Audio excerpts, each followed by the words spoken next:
गिर शोषित वंचित महाजादूर के लालू जी उठैला खूना जी। शोषित वंचित महाजादूर के लालू जी उठैला खूना जी। खटिया पर नए बैठो हालो और कुर्सी पर बैठैला खूना जी। खटिया पर नए बैठो हालो और कुर्सी पर बैठैला खूना जी। छुआ छूत यार भेद भाव के सिसट महाटैला खूना जी।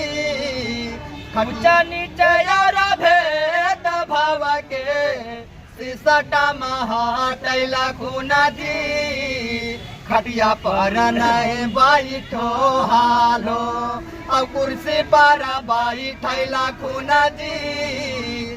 खटिया पर नए बैठो हालो और कुर्सी पर बैठैला खूना जी।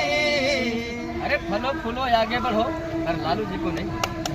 अच्छा, आप इतना अच्छा गाना गाकर विरोधी का तो धड़कन तेज कर देते हैं, क्या कभी आप लोग डर नहीं लगता है? डर लगेगा जब हमारे बेरोजगार है।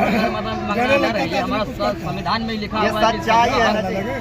ये संविधान में ही लिखा हुआ है। डॉक्टर भीमराव अम्बेडकर जी जब लिख के दिए थे यार डॉक्टर साहब भीमराव के, यार डॉक्टर साहब भीमराव के लिखल संविधान हो बचाइए रे लिहाना।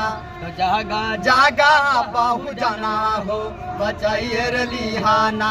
तो जागा जागा बाहु जाना हो बचाइए रे लिहाना। और बिहार में पैदा लिहल लालू जिस महानवा हो बचाइए रे लिहाना। अगर संविधान को बिहार में कोई लागू करवाया है तो सुप्रीमो लालू प्रसाद यादव। और